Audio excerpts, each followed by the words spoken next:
Right. So that went all kinds of well. Why has that not changed? Has it changed? No. Changed the other screen.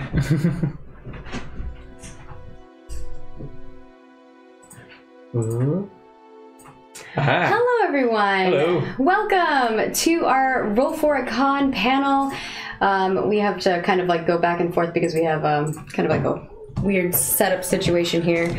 Technically, everything is actually running from the other room. We just have a lot of cables. Yeah, and this is our first Roll4ItCon. I know most of it's online, but we did do a meetup on Friday, and that was a little crazy. Of course, I'm just going to kind of get right into this because we don't have a ton of time because we are going to be getting ready for our Star Games, which is our next portion. But Stuff in an hour, less than an hour. Oh god. What is that? What? A plane? Yeah, There's a plane. I think it's maybe a lorry. I don't think we have a plane. I don't think we have a plane. What's it called? I think you all probably felt that. So this panel is for basically what Roll4 has taught us about tabletop RPGs, and I'm kind of going to just toss this back and forth to the two of you. To start things off, I guess I'll throw it to EE because this was kind of the first start of this. I was not actually part of like the Roll4It thing to begin with. So I guess kind of like what have you learned from the beginning until now? Like what has been like the biggest thing that you have learned? Don't try and do everything by yourself. Seriously, find two amazing people and they can do the work and you'd sit there going, I can't do it as good as you. You do the thing. Yeah. I mean, jokes aside, totally. Don't try and do it on yourself because you can't. We can't. I couldn't do this at all remotely. Even if I like didn't sleep or anything, and then Maggie doesn't sleep. She just like temporarily like you're an elf. You take like a 4-hour meditation. Yeah, kind of. But I try to sleep. Yeah. I'll be grumpy if I don't get something. Coffee normally. Yeah. Don't give me too much coffee though. But no, find people that you know are like solid and reliable and trust and have slightly different skill sets to your own. Obviously, like, my skill set is flying by the seat of my pants and still making everything work, whereas Maggie's skill set is exactly the opposite, and it drives her insane. Spreadsheets. Yeah, she has spreadsheets. I have, insanity. Organized chaos. And I guess I'm going to toss that same question over your way. Well, for me, it's kind of everything, because this is the only, time I've done RPG shows. The only time I've done anything outside of Roll4It was when you GM'd me once on your channel for the charity stuff. Oh, so yeah, it's like, yeah. It's all been from Roll4It, so it's like my entire experience of RPGs has been through like making a show out of it with this group. This was his first time being in like an IRL setting. This is going to be your first dice set that you're gonna roll. Yeah, we're gonna have my first real dice throwing things, and I'm saving the D4 till Stargate to see if it's still cursed and I still get ones every time. Well, I guess let me reword the question. What is the one thing that you think you've learned that has helped make Roll4It successful? Okay, like there's a couple things that I've like tried to think of that like I can talk about, but like I guess what makes it work stuff comes to like the back end things of like other people know how to make the shows be good, and then I'm like, how do you make it into like a business? Yeah, how do you make it work everywhere else? So like Patreon stuff and like how you run all that. Yeah. And like working on the Discord and making that functional, and I guess just making sure that like because if you just have like the streams on their own and then nothing else, I guess you might get Twitch subscribers and stuff, but it's like the Patreon allows you to sort of take it further, and so it's like if you manage that well, you can take things further and then expand to multiple shows and that sort of thing, I guess. Yeah. I think for me, the things that I have learned through not only just Roll4, but Roll4 has taught me this as well, is consistency. Consistency is like a key thing that will always make you successful in everything that you do. I think that being able to have a schedule that you stick to helps. The fact that we have like both of our shows start at the same time every Saturday and Sunday, I think that helps like people know what time to show up and like they know when things are going to happen. And also with our content, we put out 1 to 2 things every single day. So that means like, especially for Bentham and I, that means we're making Patreon posts, we're scheduling all the social, and we're trying to make sure that everything goes out. And we want to be reliable, because I feel like if you as a viewer can't rely on us to make the content and put it out in a timely manner, that you know and that you can schedule around your daily life, then it just becomes chaos and you're like, what is happening? And it's hard to follow. Because I know our lives are busy, but your lives are busy too. And I know that it's not easy just to watch everything because we put out a lot of content. So, yeah, I think that goes for streaming in general. Like on YouTube, your video lives on the YouTube forever. So people who are definitely going to come and tune in are going to see your video regardless, even if YouTube tries to hide it.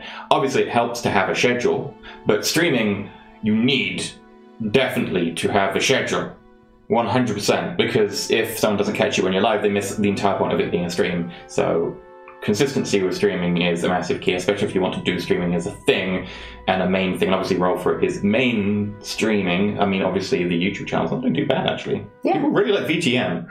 We have been growing. Like if we look at our graphs for everything, we have been growing on all fronts. That is Patreon, that is YouTube, that is all our social channels, Twitter and Facebook. And of course on Twitch, and it's just been a crazy ride that I think has been allowed us to, I mean, we're doing an IRL thing, like that is so cool for us to be able to get at least some of our cast members all together and put on something, that is 12 hours long for you all. And not only is it fun, but it's also a little chaotic. We're learning a lot from this first one, so hopefully it is still enjoyable for you all. Now I'm going to cater these next questions specifically to you guys because of what you do. So for those of you who don't know, and this is kind of the first time you're watching this, our hero tier get to see this all the time because we do newsletters, and so every month we make a newsletter for the previous month's content, and we talk about our stats, we talk about everything, we get into the nitty-gritty of it.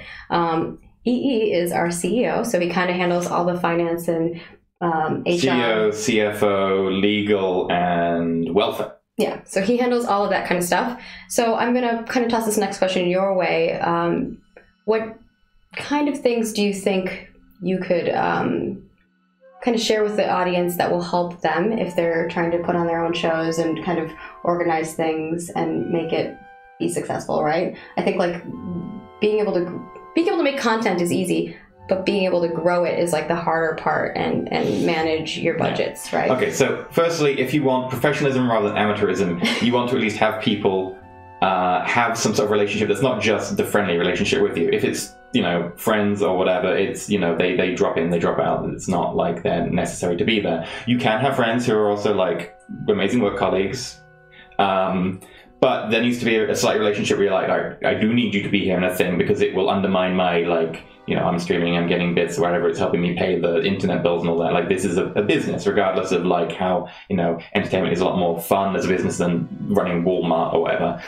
The point being that you still have to have, like, at least some sort of, like, element of professionalism. And paying your cast is amazing. Obviously, if you're a small stream, you can't afford to pay your cast. But at least then if you get, like, if you are a only tabletop RPG stream channel, that's the only thing you do, and you've got people on, and you still only got, 50 viewers, or 10 viewers, or 15 viewers, anytime, like, you get tips or anytime you get like a lot of bits and stuff, just try and spread those to people in the cast, or like buy them a beer or something if you're IRL people. Be like, no, the round's on me because we did well last night or something. Make sure you try and give something to the people as a way of like, no, there's like, actually we're sharing in this, we're in this together, comrade. And then also they will be, expected to show up on time, etc.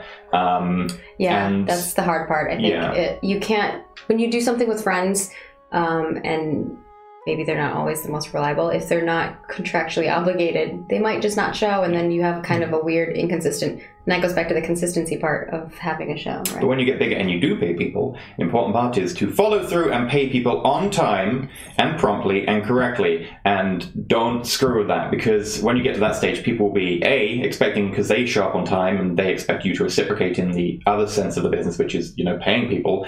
And then if you pay people, do it correctly, do it consistently, because especially like some people like need the money, and if you are screwing with that, then you're unreliable to them, so they've got no reason to be reliable to you. And especially when it comes to content that's like Twitch and YouTube, sponsorship types of things, those always, if you're not paying people on time, that's really rough when people are making ends meet and they're budgeting for that. So yeah. Okay. my next question's going over you to Bentham. Okay. So for those of you who don't know what Bentham does on our team, I mean, you probably see some of the Patreon stuff that he's doing and things like that. We're kind of more behind the scenes type of things. He's more like the face. We were trying to figure out what our Shadowrun characters would be. And I think Bentham's a decker. Bentham handles all of our technical stuff. So adminning our Patreon, adminning our Discord, and kind of making sure those things are running to the T, and then sometimes other little things like being a taxi driver. So I guess I'm going to kind of toss things your way as well. Like, what is like the one or two things that you think, if someone was trying to do what we're doing, or maybe just looking in from the outside, what has made us successful in Roll4It? Okay. Well, one thing that I always like to say is if people want to know, if people are like, so how do you get to making something like Roll4It? I say, well, step one, be a YouTuber with hundreds of thousands of subscribers. Yeah, that helps. Or know a bunch, in my case, that are making a show. So it's sort of like... And then tweet at them and be like, hey, I heard there's an opening. Tweet at the exact right moment when they're like, crap, we need a guy. and then pin that tweet and frame it. But yeah, it's sort of like...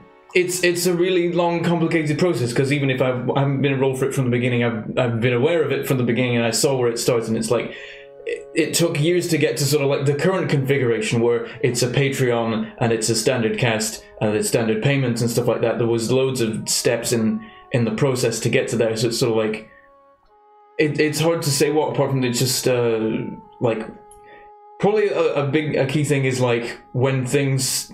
Like reinventing and making sure that you keep up with changes in like your viewer numbers and how your cast structure works, and it's like just never like getting too sort of settled and being like, okay, how do we keep things moving, how do we keep things interesting? Yeah, being adaptable. Yeah.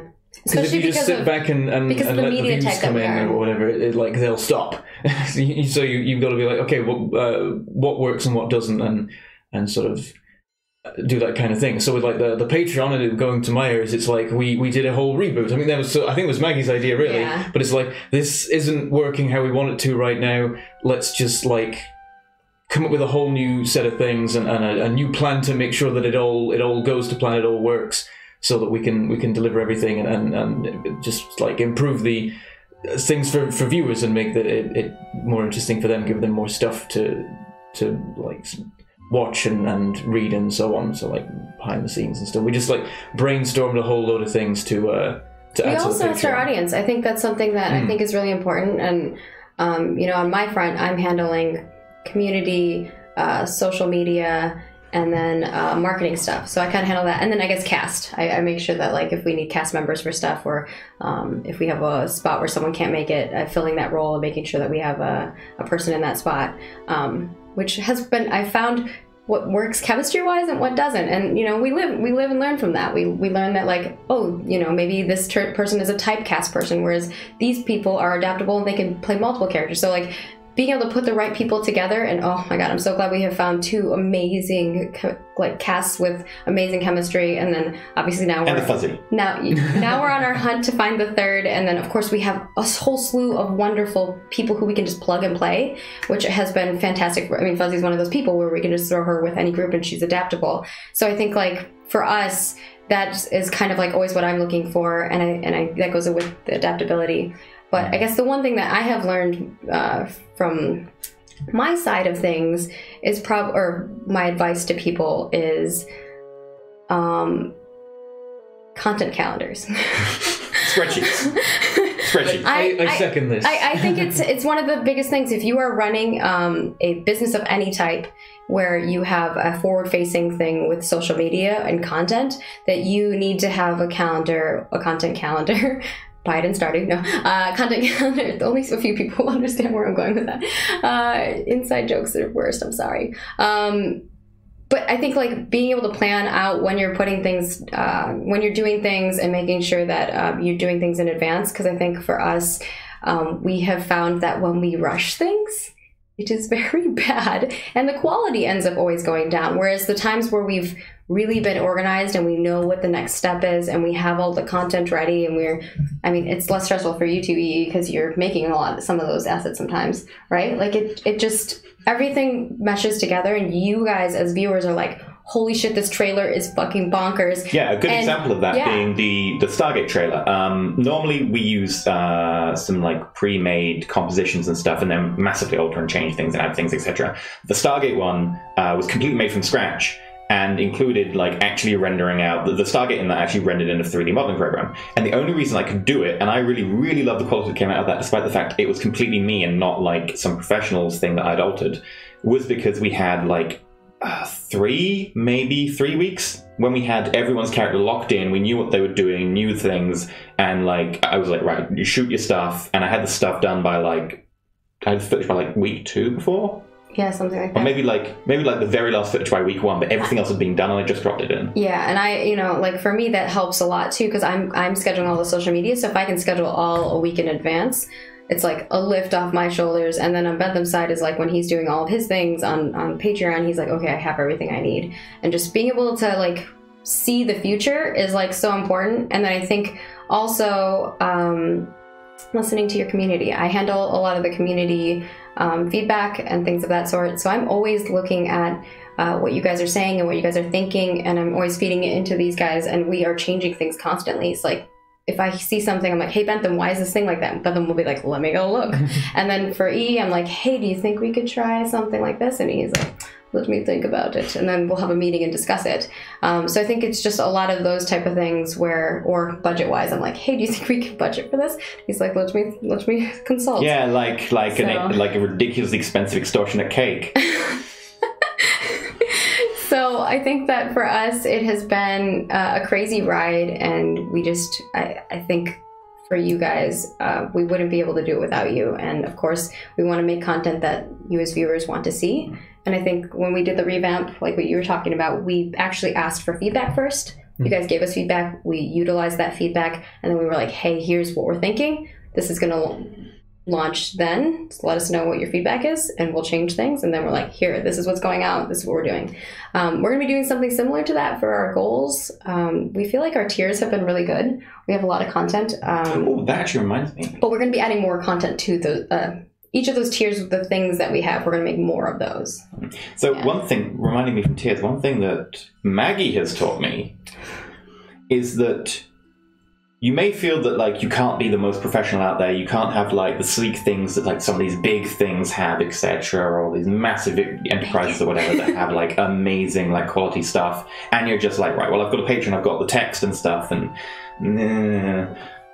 but you can make anything look pretty. And once it looks pretty, like actually no, the wording is just as like professional as all that. It just didn't have the sleek, like it wasn't polished. So, like, going that extra 10% to put, like, emote things on each tier, which, like, you gave me the inspiration for. It's like, oh, what if we put this in? And you were like, yeah, that looks... And as soon as that was put on, I was like, this looks so much better on the Patreon. And a few things like that, like, whenever you do social media, we have the trailer, you're like, give me GIFs of it. So I give you GIFs, and then the GIFs look really awesome on Twitter. And it's a case of, like, just go that extra 10%. Like, I made a trailer. I spent, like, 3 weeks making it or whatever. Why not cut it into pieces? Yeah, like, why not spend, like, a few hours just making some GIFs? And then they look amazing on social media. People can share them, obviously, blah, blah, blah, but they look really badass. And then we have a GIF of Bentham going... You did such a good job with that. I had some fun with the binoculars. It's in my local park. It's like, I just need to find like a rock that I can hide behind. It was so good. I was like, where did you find this place? I know people like the one where I walk off screen and then run away getting shot at, but I still prefer your one because it's so 90s. I do really like the Garrick one of just like, what's over here? Oh no, guns! I love that one. It's so funny. But I still think that your one just typifies 90s, and the fact that we can just be like, wait, we have this. Like, use what you have, go an extra 10% to think of the things that are around you. You can often improvise things that bigger enterprises spend thousands of dollars on because they do that and they're, well, somewhat inefficient because there's so many layers. You can often be a lot more agile and you have things sitting around, like, you know, we've got emotes as part of the asset on our Patreon. Like, we had those already done. It didn't really cost us anything. It cost me like an hour of time and then suddenly it looks much better. And also, don't make your Patreon crap. Guys, if that's your main source of funding, don't make it crap.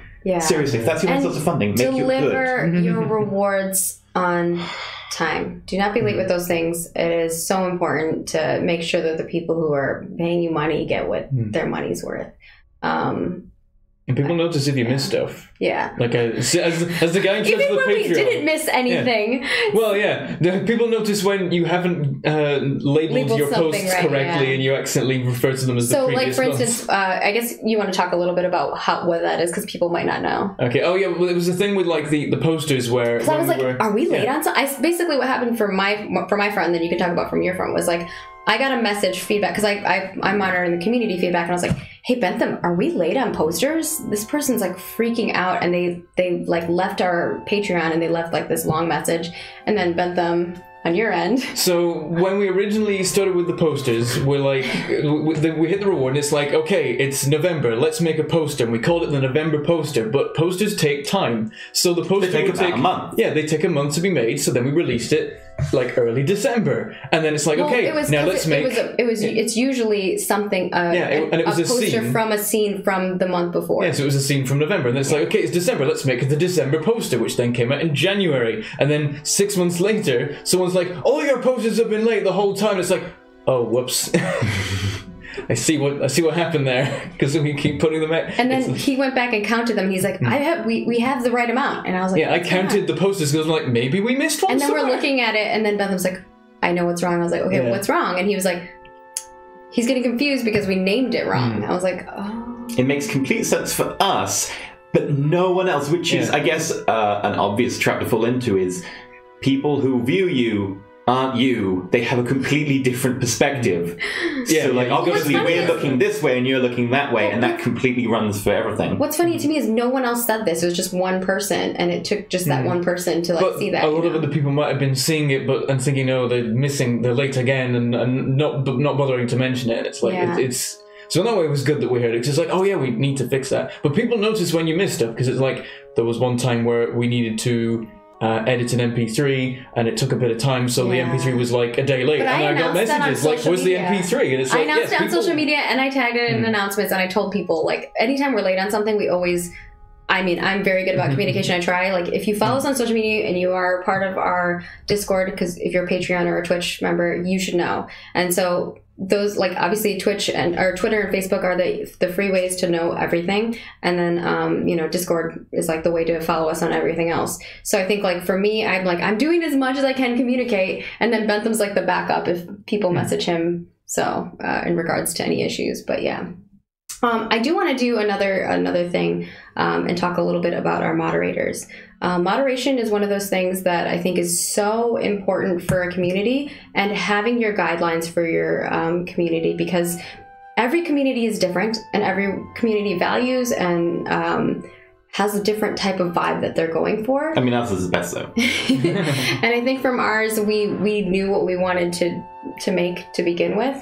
And I think I'm actually going to toss this your way, E, because you kind of started the community, and then I just kind of worked with the mods to make sure that we had guidelines and that we were happy with them. I mean, I think it comes from the fact that, like, I think experience over time has taught me that you have to keep a constant eye on the community, and also have a firm set of guidelines for mods so that they can run off that, so that there is a constant... what's the word? It's always the same. I guess there's just standards for the community. Standards for the community, so it can be sustainably the same level and the same consistency, consistent moderation of the same level on the same things. And it is good having moderators who also, are part of the community, so they have a much better feel for it. And the last thing you want to do is engender mods versus community. But at the same time, you do want the mods to actually, like, not want to report, or if there is anything weird going on in the community, or if there are any issues, just, feel like they shouldn't, do anything about it. So it's a really weird guideline to write, and it's also a very weird place for mods to be in, and I don't think I could be a mod, but the mods constantly surprise me with how amazingly they do, and honestly, they should sometimes go to bed more often and not overwork themselves, because at the end of the day, they're fans who do a very nice service. Yeah. Some of you. I think from my perspective, it is also kind of managing the moment to moment, because things change, right? Or like some stuff falls out of the guidelines and is not in there, or sometimes someone does something that you're like, whoa. So being able to catch those wildfires before they spread is kind of one of the most important things. And I think we've been pretty good about it. We haven't had any like major drama, which is fortunately very good, other than on our shows. And I think like we compensate by that.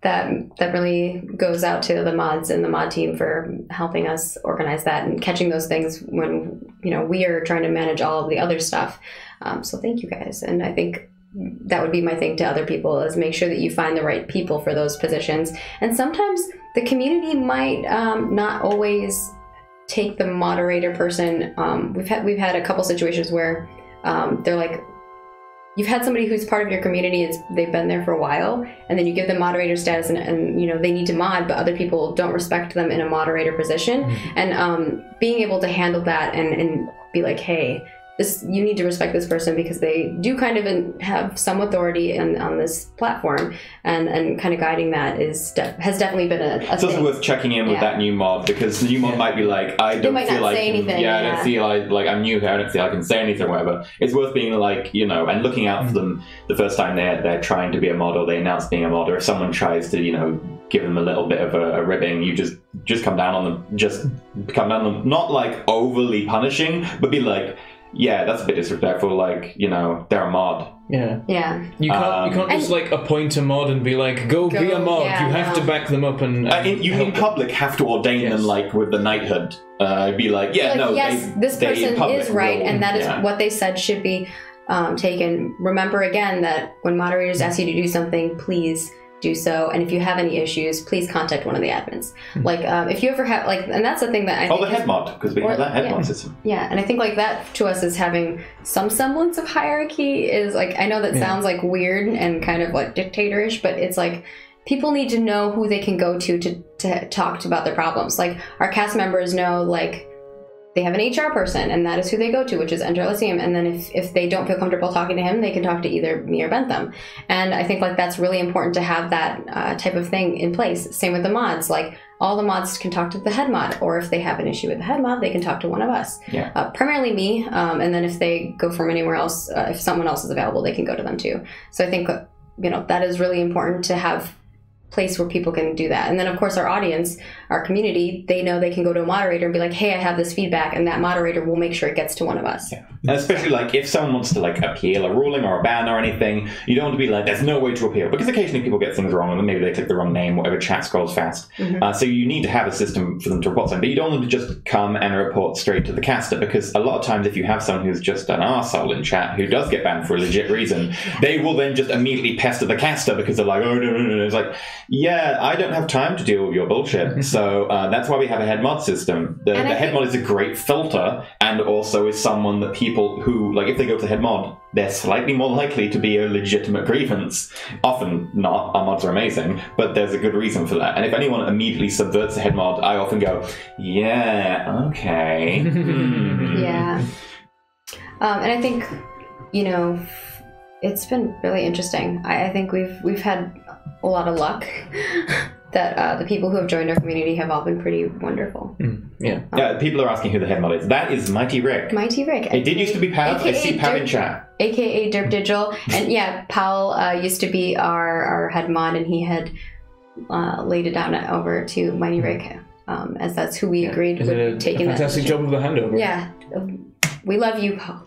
We do. You were always welcome back whenever you can. I know. I've been keeping up with him. Kyle brought chocolate last time. Yeah, I message him every once in a while to be like, hey, how are you doing? You just want chocolate. He gave me like a giant bag of gummies. He's never given me chocolate. I know. That's why you feel like, oh, you're FOMO. No, I think one of the biggest things that you can do with if there's somebody you care about in your life, no matter who it is keeping in touch with them, because I feel like that's something that people don't always do with me, and I think like that's what I want. So, you know, the best way to get treated the way you want to be treated is to treat others that way.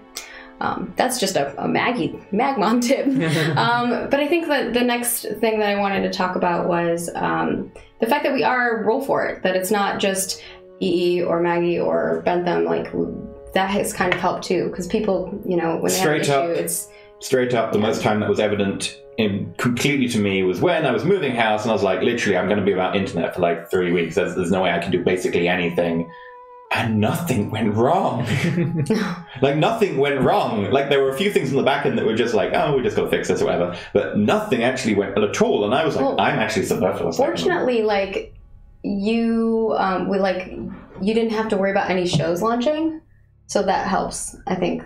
Yeah, we should. I think that would have been more. That would have been more crazy if there was. But that's also. Well, we had already known, so we had a content calendar, and we had EE's move on the content calendar, so that helped us guide like where we were doing things. No internet from here to unknown. Yeah, that part was a little interesting, but I think Bentham and I were able, primarily Bentham on the running the show stuff, was able to handle that. But I think for us, like the Patreon social thing, we have like a good dynamic, and we just make it work.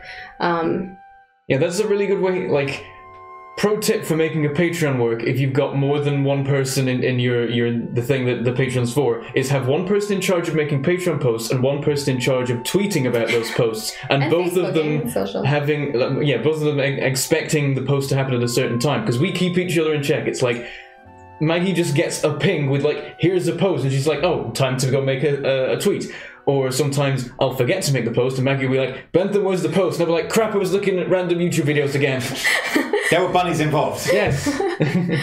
And it helps if they're in the same time zone, or if not, if they sleep in the same time zone. Yeah, there you go. Yeah. Just pretend you're in America. So I think like that is definitely the major thing for us is working together, and that really surprised me. I know the move and no internet thing really messed E's channel up, but Roll4It went fine. That's true. It's completely true, and it ceased to.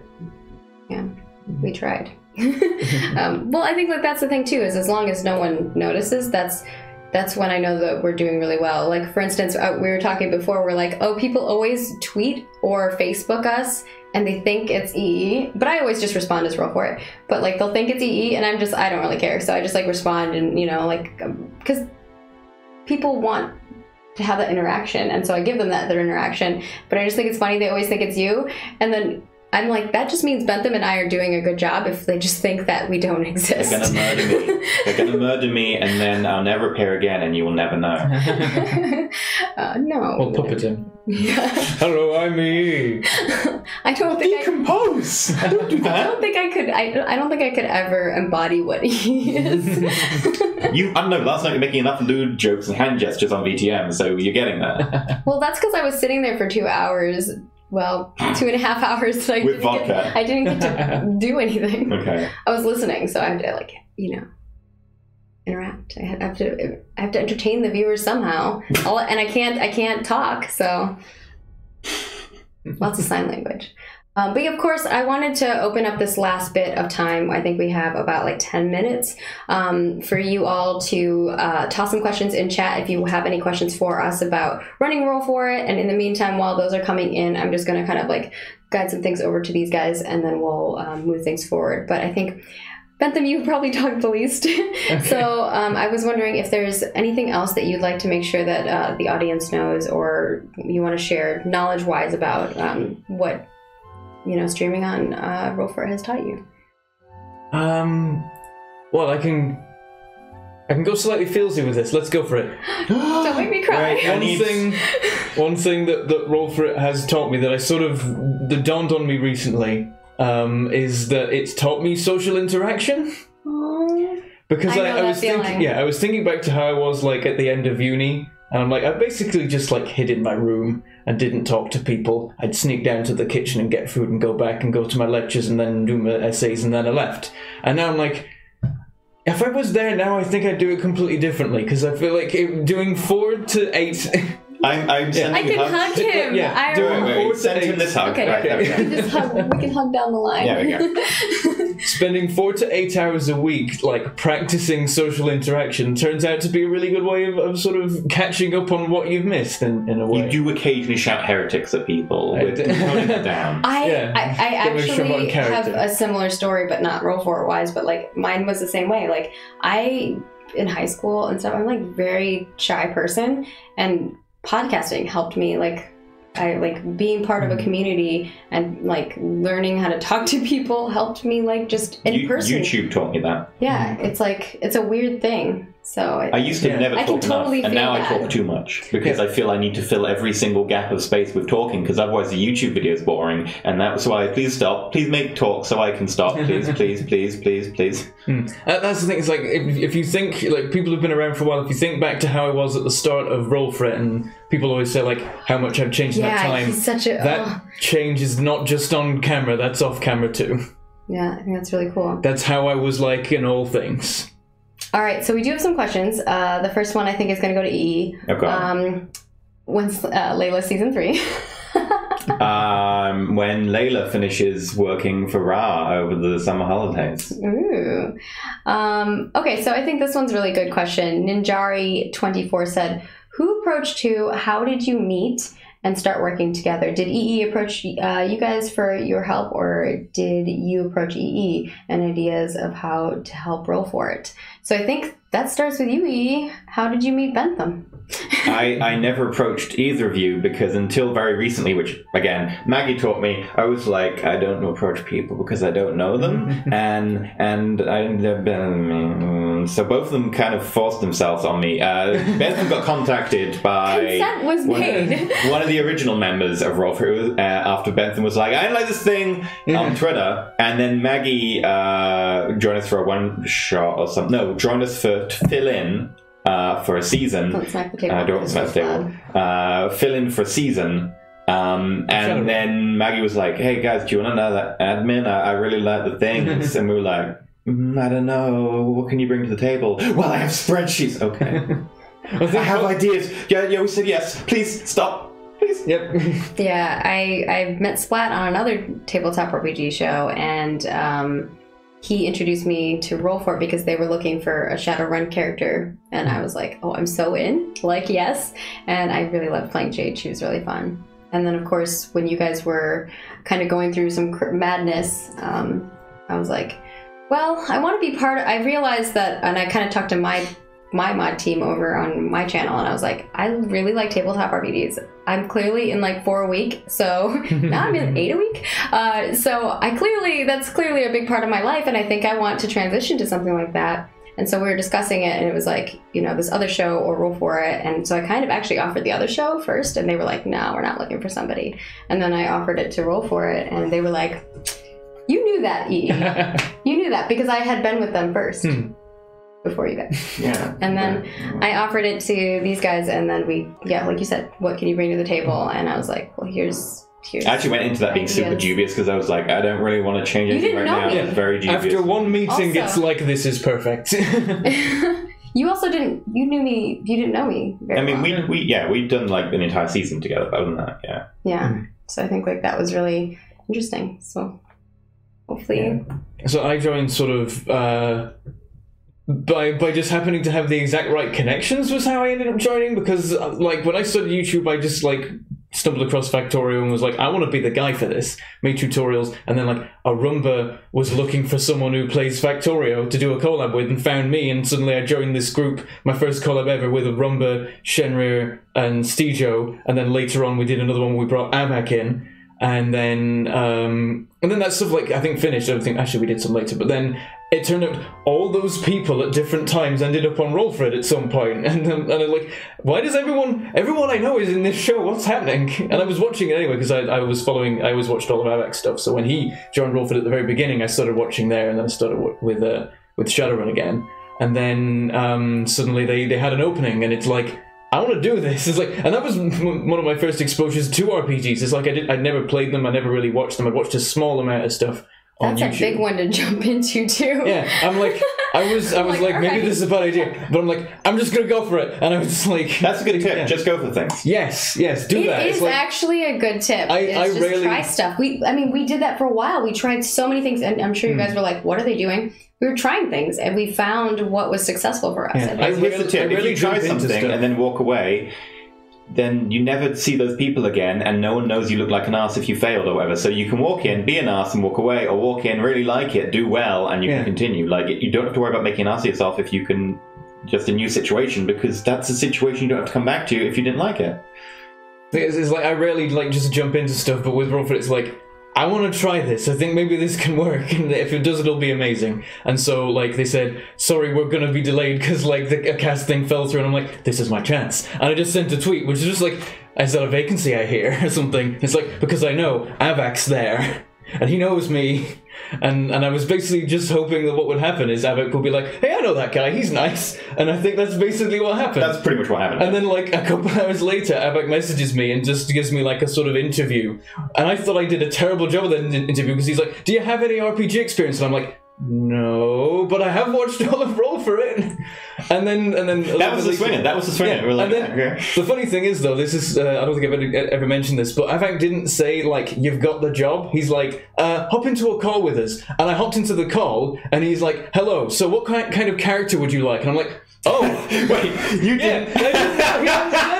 I thought I was like I got like the text interview, and this was going to be like the verbal interview. But you were just like, so when do we start? And I'm like, oh, I didn't actually know that. I was wondering why you were quite so headlighty. I thought it was just because it was a lot. Yeah. I was just like, I'm just going to meet you and say hi, and it's like, oh, well, I did have some ideas.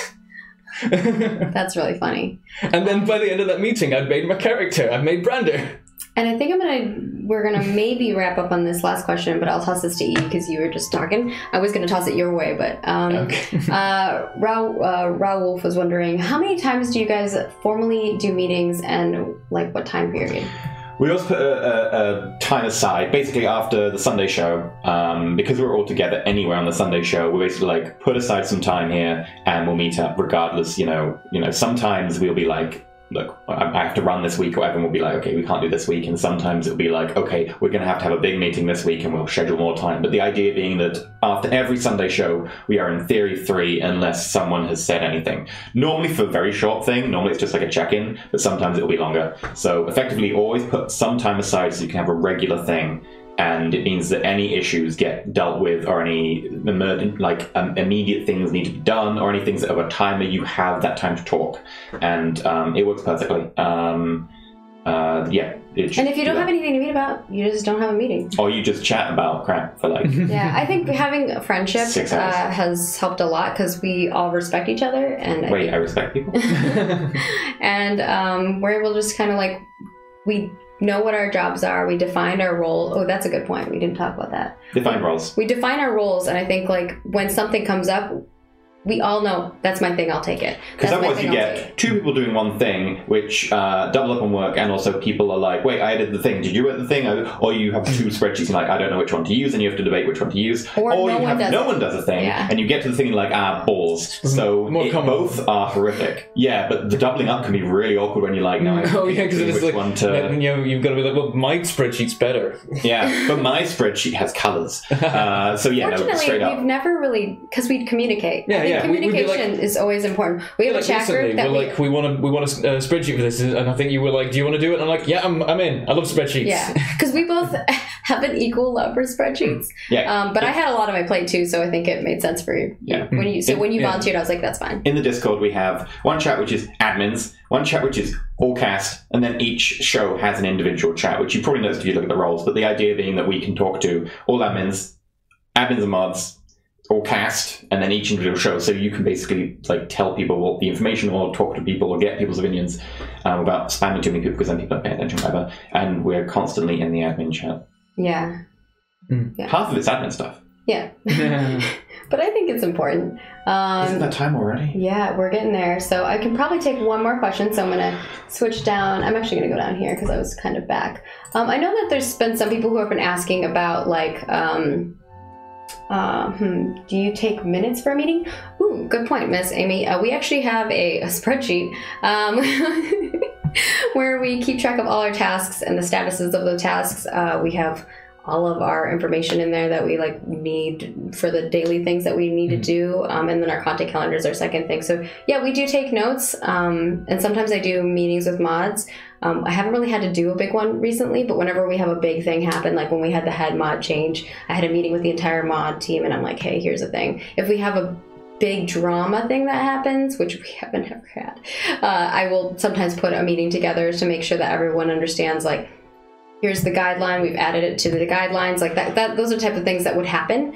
We haven't had to do that. We've never had to do official minutes, really, like proper like minutes of a meeting. It's just been like, these are the tasks that came out of it, rather than minuting it. For us, more like 15 minutes of a meeting. It's like, we talked about this and then we talked about this. Yeah. I think sometimes I do like a pinned post in our Discord, in our admin Discord, about like, hey, here are the things that we need to do. Or I do it on our content calendar and I note like the things that we need to cover. I think it's generally that we don't do minutes partly because we need someone who is just doing minutes, and we all three have very defined roles. And also, like, we work and talk quite a lot, so it's generally fine. Like, we don't need the minutes because we all tend to agree or have it pretty much covered. Yeah. And I think the thing that we have always agreed on is like, we are diplomatic about everything that we do. So if you know, more people than not agree on something, we will again note why, look at the reason, the cons and the pros, and then be like, okay, this is our final decision. And of course, EE, that's why I was like, EE, there has to be a CEO, because originally when we were coming up with like the roles, he was like, oh, I don't want that role, and I was like, we need somebody to be, and like, you are the elder member of the admin clan. Yes, I've been here 11 years. And so that was kind of what we had all agreed on, and I think it has worked out really great. Is like, if we can't all come to a conclusion, he gets the final say in it, and I think it's worked well. And I've only had to do that once, and it wasn't anything important. If one of us isn't around, the other two will just make it thing, unless it's a big thing that needs everyone's opinion on it, which we're all pretty good about knowing. Yeah. The only time I've had to do that was when both of you went, I don't really mind, and I was like, I don't really mind. And you just went, yeah, you're the CEO, so you have to decide. Because both options were great. It was like a poster pick or something. Yeah. Those are so hard. We get like 4 thumbnails and it's like, oh, but I want them all. They're all so good. Yeah. So I think that's going to wrap it up for this. I hope you guys enjoyed the panel. I know it's kind of like a weird thing, but we wanted to give our cast time to change. Now it's EE's and I's chance to go change and get ready for our star games. I'm not be wearing pajamas. We hope that you enjoyed this and that it kind of taught you a little bit behind the scenes. And if you're trying to start your own thing like this, that it helped you. And we will see you guys about less than 15 minutes. So, bye. Bye. I know he has to go back that way. So, again, if you haven't followed us on all of the things, you can follow us over at patreon.com/roll4it, and then all of our social channels, Twitch, YouTube, Twitter, and Facebook.